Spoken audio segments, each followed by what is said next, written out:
Quero falar sobre missões, a missão inacabada. E nós vamos basear esta mensagem em Mateus capítulo 28, versos 18 a 20. Vamos ouvir a leitura desse texto. Jesus, aproximando-se, falou-lhes dizendo: Toda a autoridade me foi dada no céu e na terra. Ide, portanto, fazei discípulos de todas as nações, batizando-os em nome do Pai e do Filho e do Espírito Santo, ensinando-os a guardar todas as coisas que vos tenho ordenado. E eis que estou convosco todos os dias, até a consumação do século. Jesus Cristo, Filho de Deus, veio ao mundo, se fez carne, habitou entre nós, pregou, fez milagres, formou um grupo de homens a quem deu o nome de apóstolos. No tempo oportuno, foi preso, julgado, condenado, crucificado, sepultado, mas ressuscitou dentre os mortos. Antes de ir de volta ao céu, ele dá uma ordem aos seus discípulos, o que nós chamamos de a grande comissão, dando expressa orientação a eles, que deveriam ir por todo o mundo, fazer discípulos de todas as nações, batizando essas pessoas em nome do Pai, do Filho e do Espírito Santo, ensinando essas pessoas a guardarem todas as coisas que ele havia ordenado a eles. E faz uma promessa: eu estou convosco todos os dias, até a consumação dos séculos. A grande comissão tem como base a presença poderosa de Jesus com a sua igreja. Jesus diz o seguinte: toda autoridade me foi dada nos céus e na terra. A ordem é dada por aquele que tem poder e tem autoridade. Ele está sentado no trono, ele governa o universo, ele dirige as nações, ele levanta reis, ele depõe reis, ele conduz os destinos da sua igreja, ele está no controle da sua, da minha, da nossa vida. E este que tem a autoridade do universo nas mãos, as rédeas da história em suas mãos, é quem comissiona a igreja. Ele tem competência para fazê-lo, ele tem autoridade para fazê-lo. O poder está em suas mãos. Ele tem poder para abrir o coração das pessoas, ele tem o poder de salvá-las, ele tem o poder de libertá-las, ele tem todo o poder e tem toda a autoridade.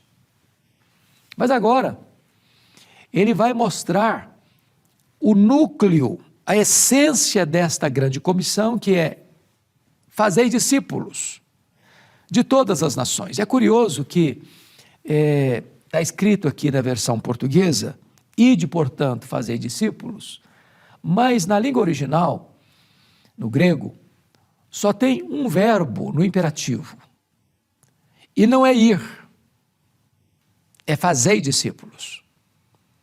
Então, literalmente seria indo fazei discípulos. O que significa isso? Significa que fazer discípulos não é um programa da igreja, é a dinâmica da igreja. Fazer discípulos é a natureza da própria igreja. Não é fazer fãs, é discípulos. Não é ter admiradores, é fazer discípulos. Não é ter seguidores no Facebook, no Instagram, é fazer discípulos. Não é arrancar aplausos da multidão, é fazer discípulos. Indo, portanto, fazei discípulos. O discípulo é aquele que entendeu que o reino de Deus vale mais do que qualquer outra coisa. Por isso, quando você encontra o reino de Deus, tudo mais tem um valor relativo. Discípulo é aquele que segue a Jesus, e foi Jesus quem orientou: se alguém quer ser meu discípulo, a si mesmo se negue, toma a sua cruz e siga-me. Discípulo é aquele que imita Jesus. Discípulo não é um mero frequentador da igreja, discípulo não é um mero membro da igreja. Discípulo é aquele que olha para Jesus e segue o seu caminho e o seu exemplo. Mas veja você que a ordem é indo fazer discípulos de todas as nações. Não é aqui e depois lá. Não é primeiro aqui, em segundo lugar lá. A Bíblia é absolutamente clara sobre isso. A ordem, a comissão missionária, que é dada nos 4 evangelhos e também no livro de Atos, diz que o trabalho é feito concomitantemente. É tanto aqui quanto lá. Jesus deixou isso claro, por exemplo, em Atos 1:8. Mas recebereis poder ao descer sobre vós o Espírito Santo. E sereis minhas testemunhas, tanto em Jerusalém, como em toda a Judeia e Samaria e até os confins da terra. Não é primeiro em Jerusalém, depois na Judeia e depois em Samaria e só então nos confins da terra, não. É ao mesmo tempo. Preciso concordar com João Wesley, quando diz: a minha paróquia é o mundo. Apocalipse capítulo 5, verso 9, diz que Jesus morreu para comprar com o seu sangue os que procedem de toda tribo, povo, língua e nação. Então a igreja, ela é comissionada a ir até as últimas etnias da terra, aos confins da terra, por todo o mundo. É por isso que não é possível uma igreja ser verdadeiramente igreja, sem ter visão missionária, sem olhar para fora dos muros.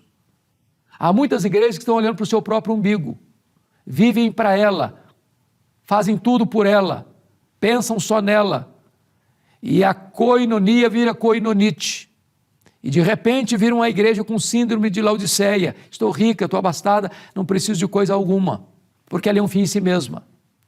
A missão da igreja é uma missão inacabada, porque onde estiver um povo, uma raça, uma etnia, precisando ser alcançada pelo Evangelho, a igreja precisa ir lá e levar a esperança do Evangelho. Há muitos povos ainda, há muitas etnias ainda, que não têm sequer João 3,16 traduzido para o seu idioma. Há muitos povos não alcançados. A chamada janela 10/40 é um desafio. Nós vivemos ainda a realidade de nações que são fechadas para o Evangelho, onde os cristãos são perseguidos, são presos, são mortos, são torturados. Nós vivemos hoje a realidade da chamada secularização da Europa, da América, onde você está vendo uma triste realidade chamada pós-cristianismo. Nós estamos aí diante desse grande desafio de levar a palavra de Deus e fazer discípulos nas nações onde as ideologias são contrárias à fé cristã, atacam frontalmente os alicerces da fé cristã. E a igreja precisa cumprir a sua grande comissão de fazer discípulos de todas as nações. Agora você vai ver quais são os desdobramentos desse discipulado. E Jesus diz: batizando-os em nome do Pai e do Filho e do Espírito Santo. Isso significa o seguinte, que aqueles que são convertidos precisam ser agora integrados na igreja, para que recebam o sacramento do batismo e possam ter então inserção, introdução, acolhimento na igreja. Isso significa que não tem crente desigrejado, não tem crente que basta a si mesmo, não tem desse negócio: eu vou ser crente do meu modo, da minha maneira, eu me alimento a mim mesmo, eu me basto a mim mesmo, eu cuido de mim mesmo. Não tem ovelha fora de rebanho, não tem brasa longe do braseiro, não tem membro fora do corpo. Você que teve uma experiência com Cristo, você precisa de igreja, de se integrar na igreja, de receber o sacramento, de ser introduzido na comunhão da igreja, para que você possa servir a Cristo e servir ao seu próximo. Mas veja você, que o texto ainda prossegue dizendo o seguinte: ensinando-os a guardar todas as coisas que vos tenho ordenado. Não é ensinando para memorizar, não. Porque tem gente que acha que ser discípulo conhecer as correntes teológicas, conhecer os melhores estudiosos da Bíblia, os grandes autores, os bons comentaristas, os peritos exegetas, e é isso não, ensinando-os a guardar, é obedecer, é pôr em prática. Eu posso ser um grande teólogo e não ser um discípulo. Eu posso ser um profundo conhecedor das verdades de Deus e não ter nenhum relacionamento pessoal com o Senhor Jesus. A ordem é ensinando-os a guardar. E não é aguardar algumas coisas, não. Todas as coisas que vos tenho ordenado. Ou seja, o Senhor Jesus é o mestre. O seu ensino é a verdade. E cabe à igreja ensinar as pessoas a colocar em prática estas verdades que Jesus ensinou e ordenou que fossem ensinadas.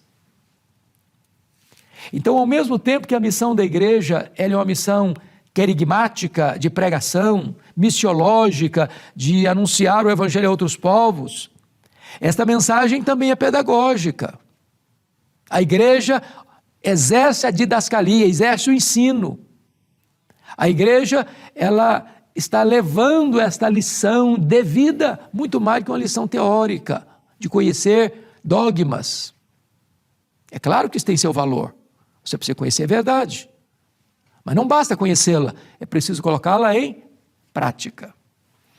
E Jesus termina esta grande comissão fazendo uma promessa, dizendo assim: e eis que estou convosco. Não é que estarei convosco, não. Eis que eu estou convosco. Aquele que comissiona vai com a igreja. A presença dele é o grande fator de segurança, de triunfo, de garantia de que esta é uma missão vitoriosa. Quando você prega o evangelho, você tem a plena garantia de uma verdade. A palavra de Deus não volta vazia, sem primeiro realizar os propósitos para os quais Deus a designou. Como a chuva que cai para regar a terra, para que a terra produza bons frutos. Então você tem a promessa de que o próprio Cristo que morreu e ressuscitou e que comissiona a igreja, está com a igreja, caminha com a igreja, dá segurança para a igreja. Mas notem, ele não promete apenas que está conosco em algum tempo, ou nos piores tempos, ou nos melhores tempos. Ele diz: e eis que estou convosco todos os dias, até a consumação dos séculos.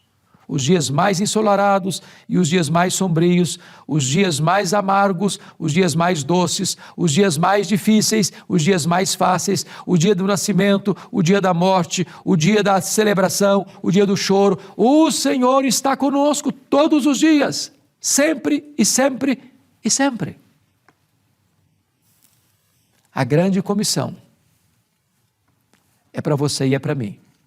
Missões, uma missão inacabada, porque tem povos que precisam ouvir ainda o Evangelho. E você, como vai responder à grande comissão?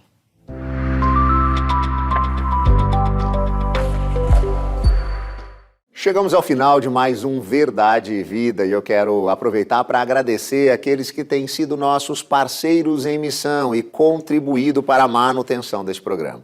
Se você quer saber um pouco mais como você também pode se tornar um parceiro desse projeto, como você pode ajudar e contribuir, entre em contato conosco. O telefone está aparecendo aí na tela, o código de área é o 11 947 18 94 50. Coloque ali sobre o seu interesse de saber como apoiar, como ajudar.